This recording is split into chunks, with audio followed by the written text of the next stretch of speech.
최순실 씨의 국정농단 파문이 갈수록 확산되고 있는 가운데 오늘 전주에서는 정권 퇴진을 촉구하는 시국 대행진이 벌어졌습니다.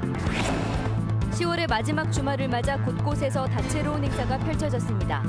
태조어진을 경기전에 모시는 봉안 행렬과 청소년들을 위한 행사가 이어졌습니다. 오는 12월 개통하는 수서발 고속철도의 운행 계획이 최종 확정됐습니다. 요금은 조금 저렴하지만 전라선 운행은 끝내 무산됐습니다. 전북 지역 기업 경기가 좀처럼 침체를 벗어나지 못하고 있습니다. 제조업과 비제조업 모두 현재는 물론 다음 달 전망도 밝지 않습니다.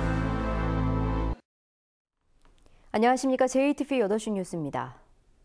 최순실 씨의 국정농단 의혹과 관련해 시민사회 반발이 갈수록 확산되고 있습니다.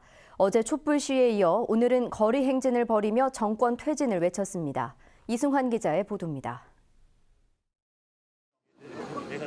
최순실이 조종한 박근혜가 구판을 벌여온 것입니다.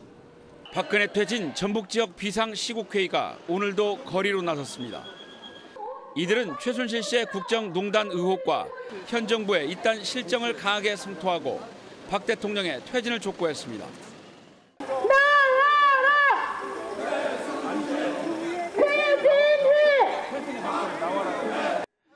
전주 세이브존 앞 집회를 마친 시위대는 8달로를 거쳐 시내 중심가를 도는 시국 대행진을 벌였습니다. 참가자들은 비선실세 파문으로 국기가 흔들리고 민주주의가 무너졌다며 목소리를 높였습니다. 지금 대통령이 지금 그렇게 자리를 지키고 있다는 거는 말도 안 되는 일이고 바지 대통령이라는 말도 있잖아요. 너무 창피합니다. 대한민국 국민이라는 게. 200여 명으로 시작된 집회는 거리 행렬을 하며 300여 명으로 늘었습니다. 시민사회단체가 많았지만 사전에 SNS 등을 통해 알고 나온 시민들과 거리 행렬 과정에서 동참한 사람들이 더해졌습니다. 솔직하게 이야기를 하고 조사 받아야 될 게 있다면 조사도 받고 그래서 이제 성역이 없이 저희가 수사하고 한다고 하는데 이제 그런 것들까지 다 책임 있는 모습을 보여줬으면 좋겠습니다. 전국적으로 박 대통령의 퇴진 시위가 잇따르는 가운데 전북 비상시국회의는 다음 주 월요일에도 풍남문 광장에서 관통로 사거리를 행진하는 촛불 시위를 벌이는 등 정권 퇴진 운동을 이어간다는 계획입니다. JTV 뉴스 이승환입니다. 10월의 마지막 주말을 맞아 오늘 도내 곳곳에서는 다채로운 행사가 펼쳐졌습니다. 태조어진을 경기전에 모시는 봉안 행렬이 거리를 화려하게 수놓았고 학생의 날 기념 행사와 청소년 봉사 페스티벌이 이어졌습니다. 휴일표정 김철 기자입니다. 화려한 복색을 갖춰 입은 봉안 행렬이 태조 어진을 모시고 경기전으로 향합니다. 전라감사가 이끄는 행렬은 종묘 제례에 쓰이는 상여와 악대, 호위대가 차례로 늘어서 조선왕조 발상지로서의 위엄을 뽐냅니다. 전주에 산다는 것이 정말로 기쁘고 어느 도시보다도 참 귀중한 도시라고 생각합니다. 태조 어진 봉안 행렬 재원 행사는 올해 한층 더 꼼꼼하게 다듬어졌습니다. 올해 학술적인 고증을 마쳤고요. 금년 안에 도지정 문화재로 지정을 통해서 저희가 무형문화재로 지정을 해 나갈 계획에 있습니다.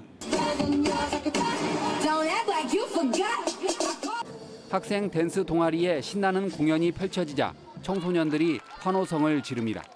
학생의 날 87도를 맞아 9개 시군에서는 2,500여 명의 학생들이 문화축제와 역사 기행을 통해 기념일의 의미를 되새겼습니다. 전주에 있는 중고등학생이 학생의 날을 기념해서 모일 수 있는 자리가 별로 없는데 자리를 만들어서 건강 걷기 대회와 문화축제를 할 수 있어서 정말 좋은 것 같습니다. 학생들이 마네킹을 상대로 인공호흡을 실시하고 있습니다.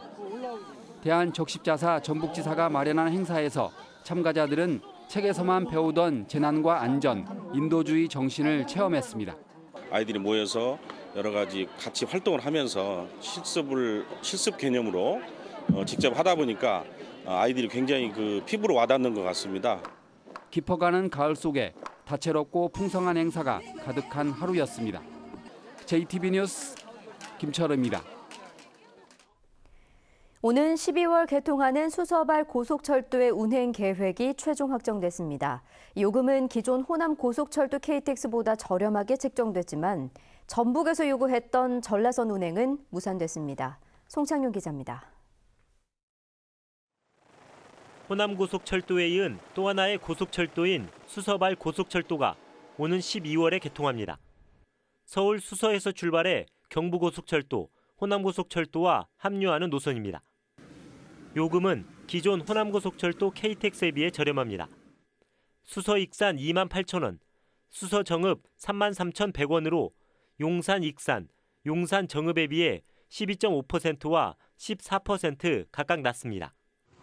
운행 횟수는 하루 편도 기준으로 호남고속철도 20차례, 경부고속철도 40차례입니다. 이에 따라 호남고속철 KTX 운행 횟수는 41차례로 크게 늘게 됩니다. 그동안 전라북도는 전라선에서도 수서발 KTX를 운행할 것을 줄기차게 요구했지만 결국 무산됐습니다. 대신 용산을 오가는 전라선 KTX 운행 횟수가 10차례에서 12차례로 늘어납니다. 또 하나의 문제는 지난해 저속철 논란을 빚은 서대전 경유 노선이 생겼다는 점입니다.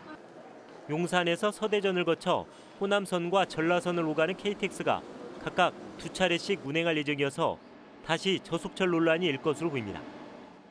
이용객의 편의를 위해서 앞으로 수서발 고속철도가 개통이 되면 전라선에도 투입이 될 수 있도록 정치권과 함께 노력해 나가겠습니다. 한편 수서발 고속철도가 개통하면 용산역에서만 탈 수 있는 호남고속철 KTX를 서울역에서도 이용할 수 있게 됩니다. JTB 뉴스 송창용입니다.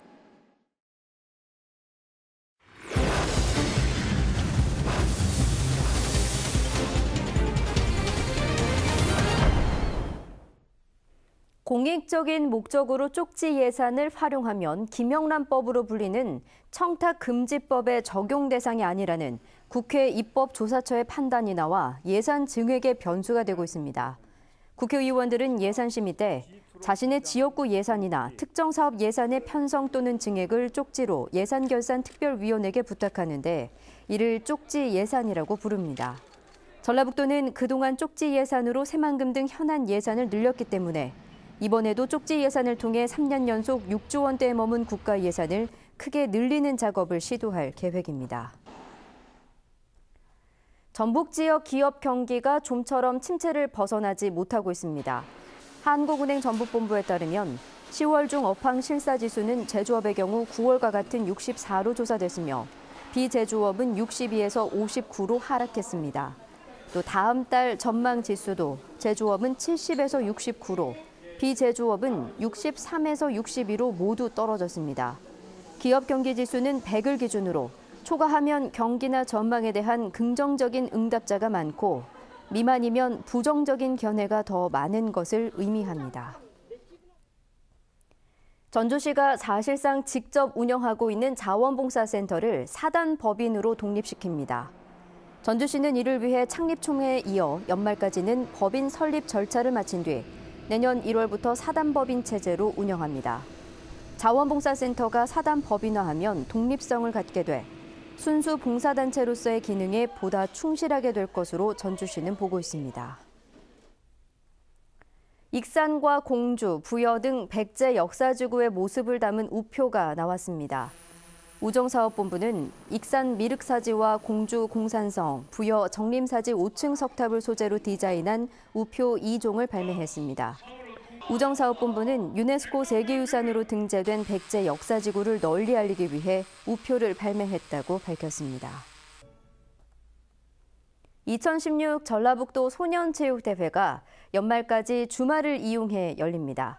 전북 소년체육대회는 올해부터 전북 학생체육대회에서 명칭을 변경했으며 초등학교 4학년부터 중학교 3학년까지 학생들이 27개 종목에서 기량을 겨루게 됩니다. 이번 대회는 내년 전국 소년체전 전북대표 1차 선발전을 겸해 열리며 엘리트 체육 학생뿐만 아니라 학교 스포츠 클럽과 연계한 일반 학생들의 참여 기회도 넓혀졌습니다. 휴일인 내일 전북은 대체로 맑겠고 오늘처럼 쌀쌀하겠습니다. 아침에 동부 내륙 산간 지역에는 서리가 내리고 얼음이 어는 곳이 있겠습니다. 내일 아침 최저 기온은 0도에서 4도로 오늘보다 낮겠고 낮 최고 기온은 13도에서 16도로 오늘과 비슷하겠습니다. 내일 바다의 물결은 먼 바다에서 2에서 3m, 앞바다에서는 0.5에서 2m로 일겠습니다. 전주기상지청은 당분간 평년보다 기온이 낮겠고 바람도 강하게 불겠다며 건강관리에 주의를 당부했습니다.